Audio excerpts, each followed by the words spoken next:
Welcome back to momentum classes Rohtak. ये हमारी NCERT series का बेटा चैप्टर नंबर 4 रहेगा, which is carbon and it's compounds. I hope so कि पहले 3 चैप्टर्स के क्वेश्चन आंसर्स आपको बहुत ज्यादा हेल्प कर रहे होंगे आपके प्रिपरेशन के अंदर।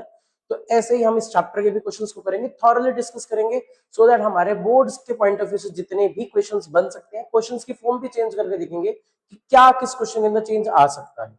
Late us start with our first question of this chapter. Ethane with the molecular formula ethane with the molecular formula C2H6।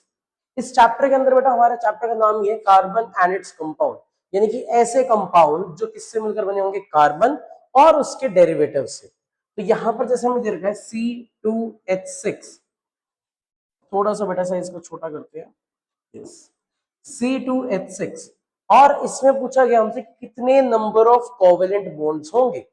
अब सबसे पहले हमको ये क्लियर होना चाहिए कि कोवेलेंट बॉन्ड्स होते क्या है। व्हेन वी टॉक अबाउट बेटा covalent bonds, these are the bonds,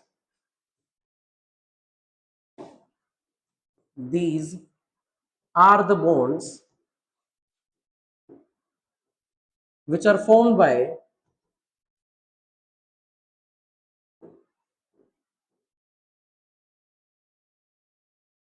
sharing of electrons।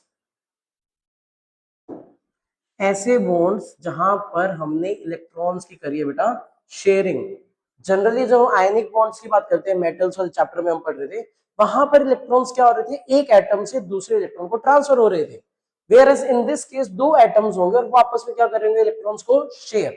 जैसे कि अगर हम बात करते हैं C2H6 जो हमारा फॉर्मूला दे रखा है, देखो दो कार्बन है तो इसके लिए इसका नाम क्या हुआ, एथ। और इसका जो जनरल फॉर्मूला वो क्या है, CnH2n+2। तो यानी कि किस सीरीज का है, एल्केन सीरीज का। तो इसलिए इसका नाम सफिक्स लग जाएगा एन। तो नाम क्या बन गया, C2H6 दैट इज इथेन। अब इसका स्ट्रक्चर कैसा होता है, इसका आपको बेटा स्ट्रक्चर बनाना आता है। दोनों कार्बन कार्बन एटम को ज्वाइन करेंगे हम। और एक चीज हमें जितने भी स्ट्रक्चर इसके अंदर बनाने हैं चैप्टर के अंदर, एक ही चीज का ध्यान रखते हुए कि हर कार्बन एटम के पास कितने बॉन्ड होने चाहिए, 4। ना 4 से ज्यादा ना ही 4 से कम। ऐसा क्यों, बिकॉज अगर हम कार्बन के एटॉमिक नंबर की बात करते हैं 6, कॉन्फ़िगरेशन 2 4, यानी कि इसके आउटर मोस्ट शेल में कितने इलेक्ट्रॉन है बेटा, 4।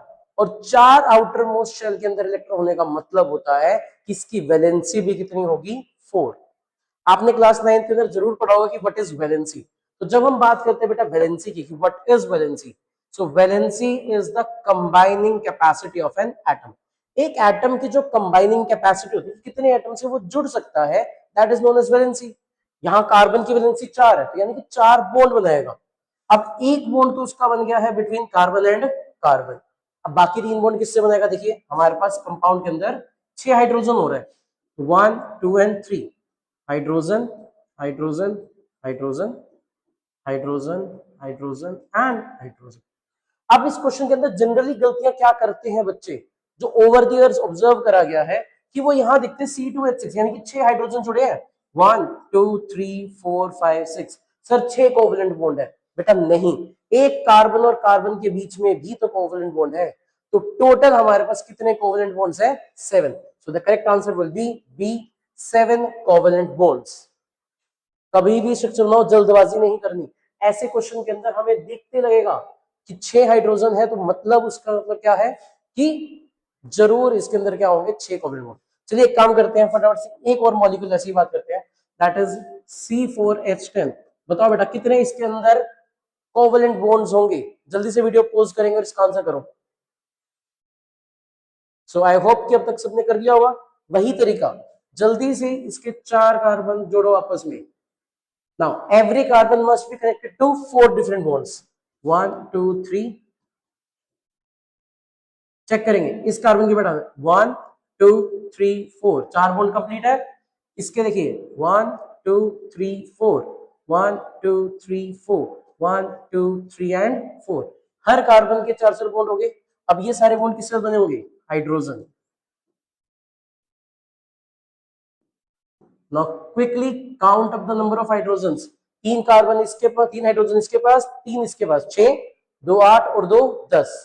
कितने कोवेलेंट बॉन्ड बने, 1 2 3 4 5 6 7 8 9 10 11 12 13 टोटल कितने बॉन्ड बन रहे हैं? 13 कोवलेंट बॉन्ड। अब देखिए 10 देख के लग सकता था कि यहाँ पे 10 ही बॉन्ड है, नहीं, 3 कार्बन कार्बन के बीच में भी है। सो इस तरीके से आपको किसी भी स्ट्रक्चर के अंदर पूछ लीजिए कि कितने कोवलेंट बॉन्ड है, पहला काम करना बेटा उसका स्ट्रक्चर ड्रॉ करिए। बिना स्ट्रक्चर ड्रॉ करे इसका आंसर नहीं करेंगे आप। Is it clear? Yes. Next question. ये बेटा ऑप्शंस इस क्वेश्चन के तो नहीं है, so let us just quickly remove the options out of this.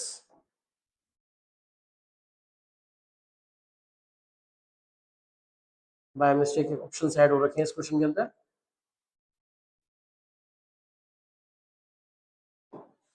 अब हमारा क्वेश्चन देखते हैं। क्वेश्चन क्या है बेटा हमारे पास? Explain the nature of covalent bond using the bond formation in CH3Cl। अब आपको पहले ही बता दें कि यहाँ बॉन्ड कैसा है, कोवलेंट। तो यहाँ पे नेचर ऑफ कोवलेंट बॉन्ड पूछने का मतलब उसका था कि बताओ कोवलेंट बॉन्ड का कौन सा टाइप। जब हम बात करते हैं कोवलेंट बॉन्ड्स की तो हमारे पास 3 टाइप के कोवलेंट बॉन्ड पड़ेंगे बेटा इस चैप्टर के अंदर। First will be single covalent bond, second double covalent bond and third will be triple covalent bond. Single double triple का क्या मतलब है यहाँ पर कि अगर दो एटम्स के बीच में, मान लेते हैं हम कार्बन कार्बन की ही बात कर रहे हैं, एक बॉन्ड है यानी कि 2 इलेक्ट्रॉन शेयर हो रहे हैं तो it is a single covalent bond.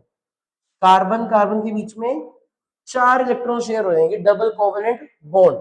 Triple का मतलब जब 6 इलेक्ट्रॉन शेयर हो रहे हैं आपस में, यानी कि 3 बॉन्ड बन रहे हैं। तो इस कंपाउंड के अंदर हमें देखना है CH3Cl। वही काम करेंगे बेटा, पहला काम स्ट्रक्चर ड्रॉ करना। कार्बन लिया, CH3 यानी कि 3 हाइड्रोजन एंड 1 इज Cl, तो एक हो गया हमारे पास Cl। क्या याद रखेंगे फिर से कि कार्बन के मैक्सिमम कितने बॉन्ड? 4 बॉन्ड। कार्बन हाइड्रोजन के बीच में सिंगल बॉन्ड और कार्बन और क्लोरीन के बीच में भी सिंगल बॉन्ड। तो अब इसका आंसर कैसे करेंगे कि दैट देयर आर 3 तो हमारे पास क्या है, carbon hydrogen single bond and single bond में लिखना तो यहां पर लिख सकते हो सिंगल कोवलेंट बॉन्ड। और वहीं एक है हमारे पास कार्बन और क्लोरीन का सिंगल कोवलेंट बॉन्ड। 3 कैसे हैं, कार्बन और हाइड्रोजन देख सकते हो 1 2 एंड 3, और एक कैसा है हमारे पास, कार्बन और क्लोरीन का सिंगल बॉन्ड। तो इस चैप्टर के अंदर जब भी क्वेश्चन आ रहे हैं बेटा स्ट्रक्चर के थ्रू एक्सप्लेन कर सकते हो तो कर दीजिए। और I will advice you all कि अगर ऐसा क्वेश्चन आता है, नो डाउट अगर आप सिर्फ इतना लिख कर आएंगे तो भी आपका आंसर बिल्कुल करेक्ट है, बट एक बेटर इंप्रेशन, एक बेटर प्रेजेंटेशन के लिए I will advice you all कि जरूर इसका स्ट्रक्चर ड्रॉ करके आएंगे। चलिए नेक्स्ट क्वेश्चन की तरफ। Yes, draw the electron dot structure for, सबसे पहले दे दिया बेटा इथेनॉइक एसिड। इस चैप्टर के एंड में आप सबने पढ़ा होगा कुछ कंपाउंड्स दे रखे जैसे कि इथेनॉल और इथेनॉइक एसिड। अब उसकी आपने प्रॉपर्टीज पढ़ी होंगी, प्रिपरेशंस पढ़ी होंगी, हमें अभी बनाना है उसका electron dot structure. Ethanoic acid the formula is CH3COOH। अब कुछ बच्चे ये पूछते हैं सर हम कैसे पता लगाएं कि फॉर्मूला क्या है, कितने फॉर्मूला याद करें, अभी पीछे हमने किसी और का करा था, यहां हम कुछ और कर रहे हैं। तो वही बात है बेटा, नोमेनक्लेचर ऑफ कंपाउंड्स बहुत इंपॉर्टेंट चीज है। देखिए ध्यान से, कुछ वर्ड्स याद कर लो।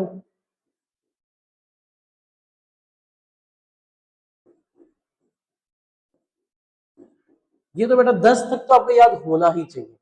तो अगर एक कार्बन है हमारे कंपाउंड के अंदर तो आप वर्ड यूज करते हो मिथ, 2 है तो एथ, 3 के लिए प्रॉप, 4 के लिए ब्यूट, 5 के लिए पेंट, 6 के लिए हेक्स, हेप्ट, 8 के लिए होता है बेटा हमारे पास oct, for 9 carbon we use the word non and for 10 we use the word dec. अब ये सारे ही यूज होंगे बेटा हमारे लिए एज अ प्रीफिक्स, क्योंकि ये हमारे वर्ड रूट होते हैं। क्या होते हैं हमारे वर्ड रूट। वर्ड रूट का मतलब कितने कार्बन एटम्स हैं उसके लिए एक वर्ड है। यहां पर देखिए वर्ड था बेटा इथ, क्या वर्ड था, इथ। इथ का मतलब 2 कार्बन, इसका मतलब क्या है, 2 कार्बन। उसके बाद वर्ड है एन, एन। एन का मतलब होता है कि कार्बन कार्बन के बीच में सिंगल बॉन्ड। उसके बाद बच गया हमारे पास oic acid. Oic acid is a functional group जो कि होता है C double bond O O H. तो क्या बन गया अब तक हमारे पास, C single bond C O O H. अभी क्या बताया था पिछले क्वेश्चन में, एक कार्बन के कितने बॉन्ड मैक्सिमम, 4। इस कार्बन के कितने बने हुए हैं, सिर्फ 1। तो क्या करना पड़ेगा, 4 बॉन्ड बनाने पड़ेंगे, 1 2 एंड 3। और कार्बन अपनी वैलेंसी किससे सेटिस्फाई कर रहे हैं यहाँ पर, हाइड्रोजन से। तो देखो जरा, CH3 COOH। तो ये हो गया आपके पास इसका नॉर्मल स्ट्रक्चर। पर हमसे क्वेश्चन में पूछा गया है स्पेसिफाई करके इलेक्ट्रॉन डॉट स्ट्रक्चर, जिसके अंदर हमें क्या करना है बेटा, जितने भी हमारे इलेक्ट्रॉन्स है उसको डॉट की फॉर्म में रिप्रेजेंट करना है। कैसे, जरा देखो। जैसे कि हमारे पास एक कार्बन है, कार्बन के आउटर मोस्ट में कितने इलेक्ट्रॉन है, 4। चारों को किससे रिप्रेजेंट कर दिया, डॉट से। एक और कार्बन था हमारे पास, अगेन 4 इलेक्ट्रॉन, 1 2 3 एंड 4। बात समझ आई। इसलिए स्ट्रक्चर याद रखना, क्यों कि कार्बन कार्बन के बीच में सिंगल है और कार्बन ऑक्सीजन के बीच में यहाँ पर डबल। इसी वजह से हमने यहाँ कार्बन के ऊपर कितनी डॉट्स दिखा दी, 2 डॉट्स। उसके बाद हमारे पास ऑक्सीजन है। ऑक्सीजन का एटॉमिक नंबर कितना होता है, बताओ, 8। कॉन्फ़िगरेशन 2 6। आउटर मोस्ट में कितने इलेक्ट्रॉन है, 6। तो 1 2 3 4 5 6। और लास्ट में हाइड्रोजन, जिसके आउटर में होता ही बेटा 1 इलेक्ट्रॉन है। This is it. इस कार्बन के सराउंडिंग 3 हाइड्रोजन थी, 1 2 एंड 3। और इस कार्बन के टॉप पर हमारे पास एक ऑक्सीजन था, 1 2 3 4 5 6। अब हमारा काम है बेटा हर एक एटम का ऑक्टेट कंप्लीट करना। हाइड्रोजन के लिए हम 2 इलेक्ट्रॉन करते हैं यानी कि डुप्लेट, और बाकी सभी एटम्स के लिए ऑक्टेट। अब ऑक्टेट कैसे कंप्लीट होता है जरा वो देखिए। कार्बन का भी मैंने बताया वो कोवलेंट बॉन्ड बनाएगा, शेयरिंग ऑफ इलेक्ट्रॉन्स करेगा। क्या करेगा, शेयरिंग ऑफ इलेक्ट्रॉन्स। तो ये कार्बन को जब कंप्लीट करना अपना ऑक्टेट, इसने अपना 1 इलेक्ट्रॉन किससे शेयर कर दिया, इस वाले हाइड्रोजन के साथ। सेकंड किससे शेयर किया, इस वाले हाइड्रोजन के साथ। थर्ड किससे शेयर किया, इस वाले हाइड्रोजन के साथ। और फोर्थ किससे शेयर किया अपना, इस वाले कार्बन के साथ। जरा देखिए, यहां पर एक बॉन्ड बन गया, एक बॉन्ड यहां पर, एक बॉन्ड यहां पर, और एक बॉन्ड यहां पर। हर बॉन्ड के अंदर कितने इलेक्ट्रॉन्स हैं, 2 इलेक्ट्रॉन। कार्बन ने कितने बॉन्ड बनाए, 4। तो यानी कि उसके साथ तो क्या हुआ, उसका अपना ऑक्टेट कंप्लीट। अब जरा इस हाइड्रोजन को देखो, इसके भी 2 बॉन्ड बने, एक बॉन्ड बना हुआ है, एक बॉन्ड के अंदर 2 इलेक्ट्रॉन्स हैं।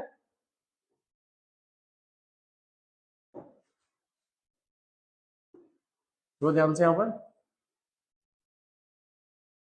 इस वाले सर्कल के अंदर भी हमारे पास कितने बॉन्ड है, एक बॉन्ड ये बना। एक बॉन्ड बनने का मतलब 2 इलेक्ट्रॉन। इस हाइड्रोजन को देखो, एक बॉन्ड यानी कि 2 इलेक्ट्रॉन।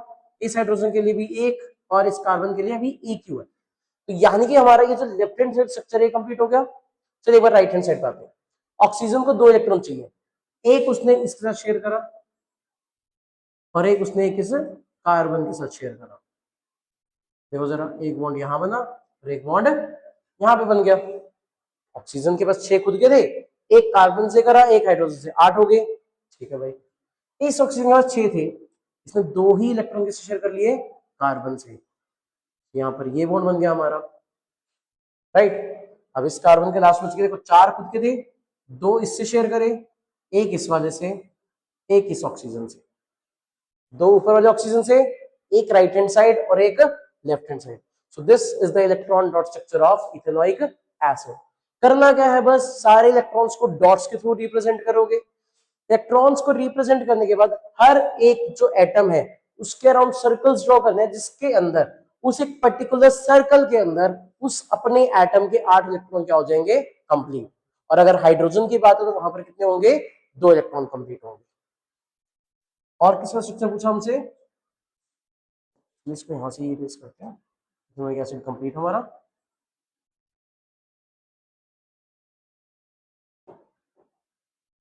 नेक्स्ट हमसे पूछा किसका क्या बेटा, H2S।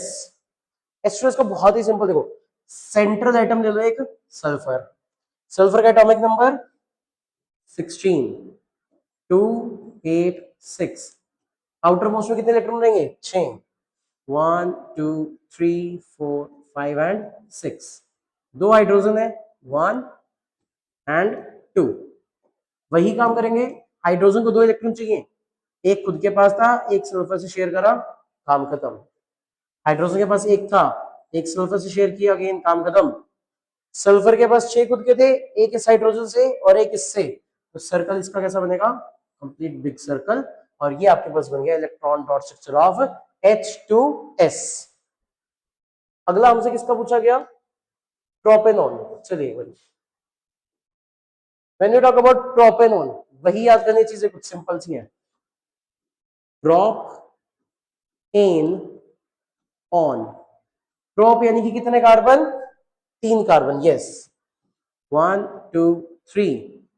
एन का मतलब होता है सिंगल बॉन्ड। देखिए कार्बन कार्बन जो कैसे बॉन्ड है? सिंगल। ओन, ओन जो है बेटा ये फंक्शनल ग्रुप है विच इज कीटोन। कीटोन का मतलब होता है सी डबल बॉन्ड ओ। और हमेशा इसकी खास रहती है कि कभी भी कीटोनिक ग्रुप टर्मिनल पोजीशंस पे नहीं होता। टर्मिनल का मतलब ना तो वो पहले कार्बन पे होगा, ना ही वो लास्ट कार्बन पे होगा, वो बीच के किसी भी कार्बन पे हो सकता है। अब यहाँ थे ही 3 कार्बन, पहला गया, आखिरी गया, कितने बचे ऑप्शन हमारे पास? 1। और बाकी जो हमें कार्बन के बॉन्ड कंप्लीट करने हैं, they will be completed with hydrogen. So this is the original structure of propanol. अब इसी का इलेक्ट्रॉन डॉट बना दो, देखो कार्बन की जगह पे कार्बन, कितने इलेक्ट्रॉन्स? 4। अगेन एक कार्बन, 4। लास्ट में एक और कार्बन है हमारे पास, अगेन कितने electrons?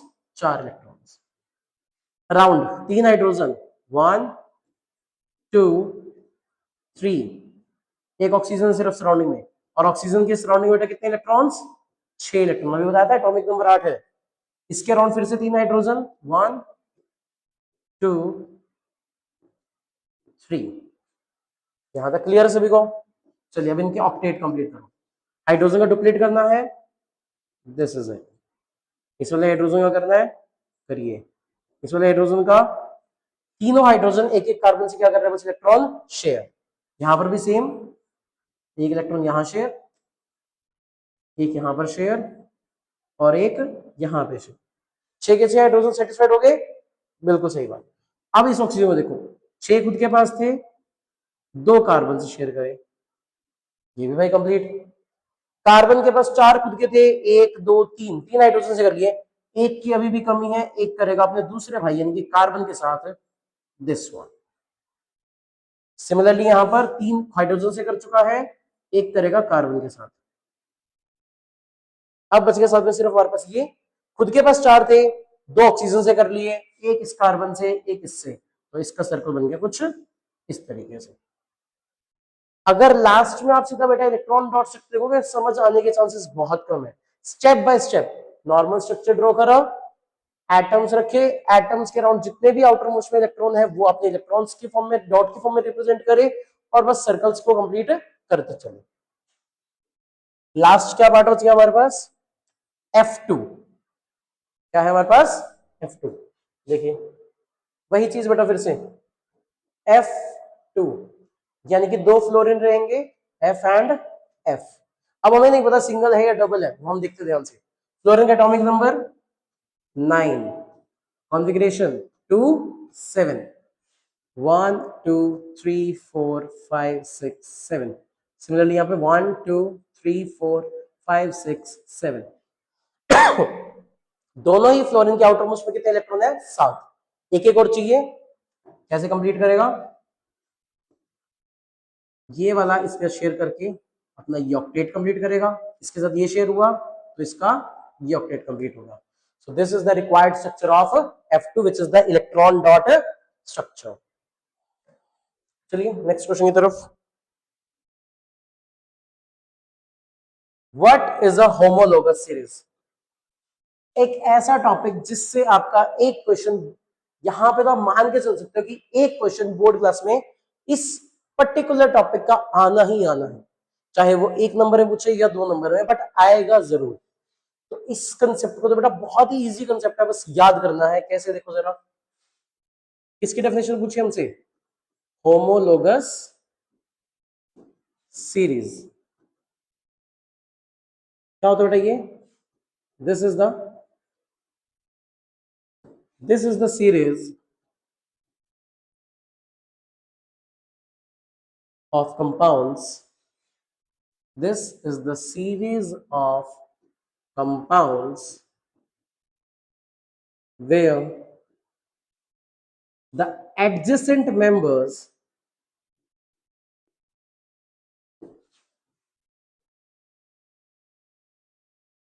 are differentiated by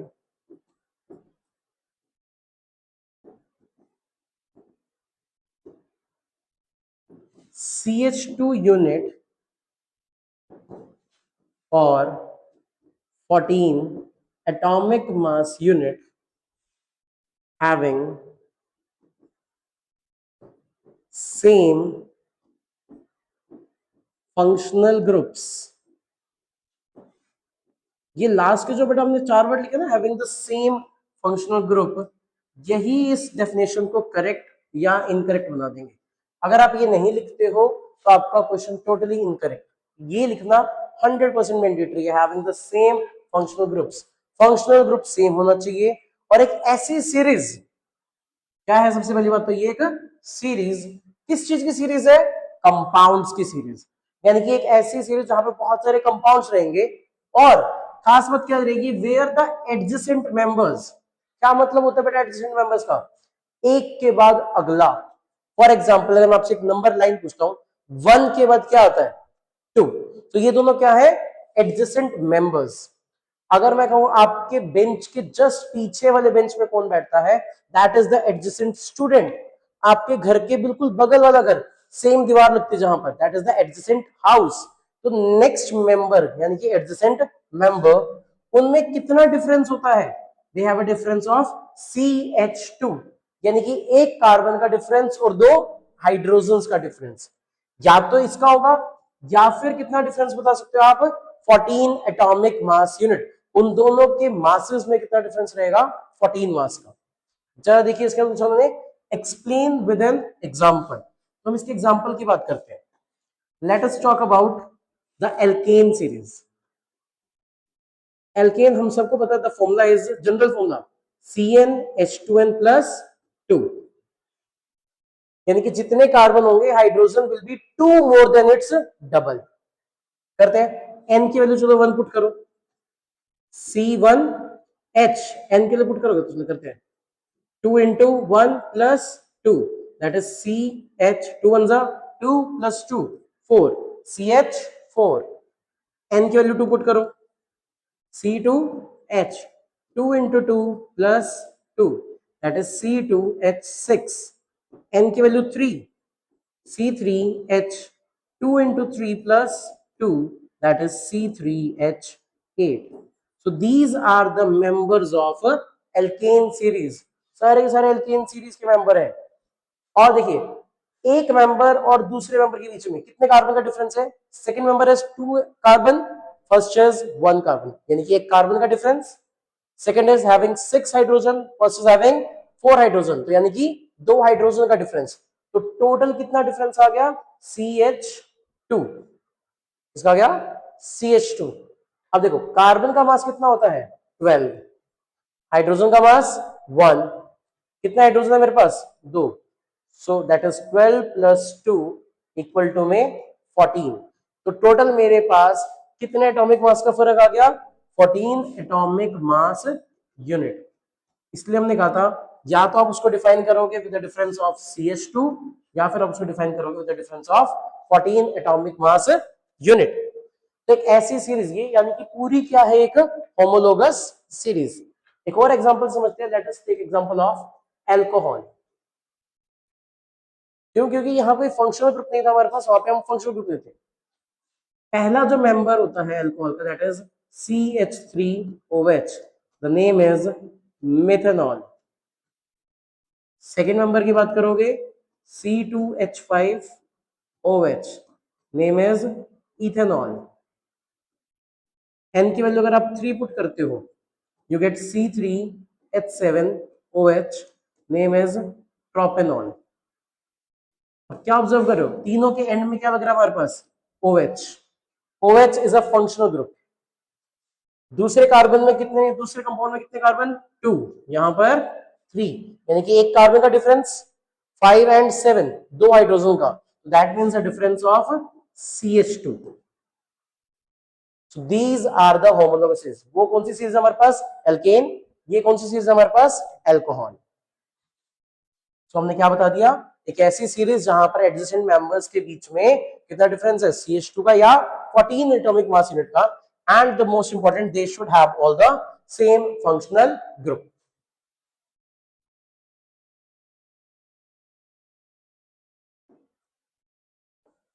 Next question, how can ethanol and ethanoic acid be differentiated on the basis of their physical and chemical properties?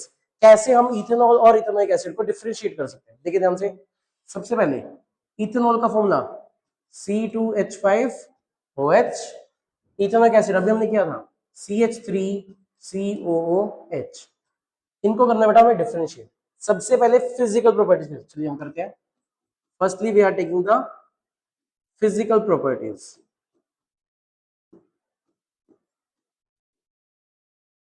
when we talk about the physical properties, सबसे पहली बात, इन दोनों में difference होता है इन their melting as well as the boiling point। its melting point is low, ethanoic acid melting point is high।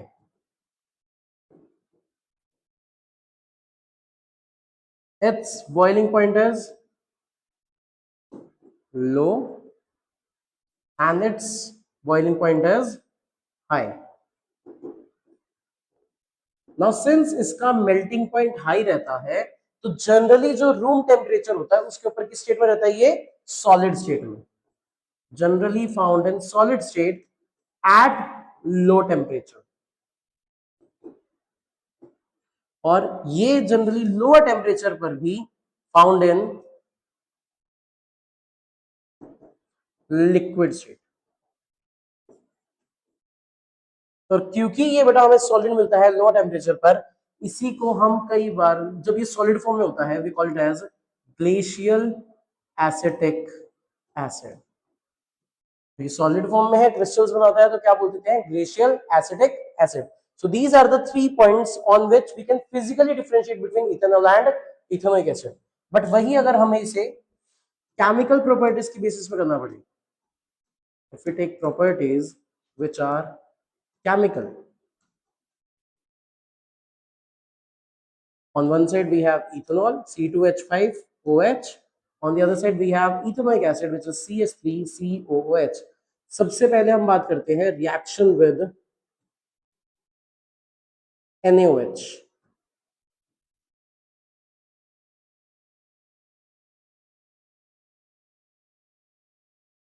दोनों की ही हम एक बेस सिलेक्शन करते हैं। जब हम अल्कोहल को बेटा C2H5OH प्लस NaOH को मिक्स करते हैं, they do not react with each other. यानी कि अगर मुझे डिफरेंशिएट करना, मान लो मेरे पास दो टेस्ट ट्यूब्स है बेटा, let us say this is the test tube 1 and this is the test tube 2। अब दोनों ही क्योंकि बेटा कलरलेस लिक्विड्स है, तो अगर दोनों ही कलरलेस लिक्विड है पर इनमें बहुत सिंपल सा आप फिजिकली डिफरेंशिएट कर सकते हो, it is having a sweet smell, जो अल्कोहल होता है अल्कोहलिक स्मेल रहती है इसकी, और एसिटिक एसिड की थोड़ी सी हमारे पास पंजेंट विनेगर लाइक स्मेल रहती है, ठीक है। पर अगर मुझे केमिकली चेक करना तो दोनों में NaOH डाल दो, इथेनॉल जो होगा वो रिएक्ट नहीं करेगा, whereas acetic acid CH3COH plus NaOH will give rise to CH3COONA plus H2।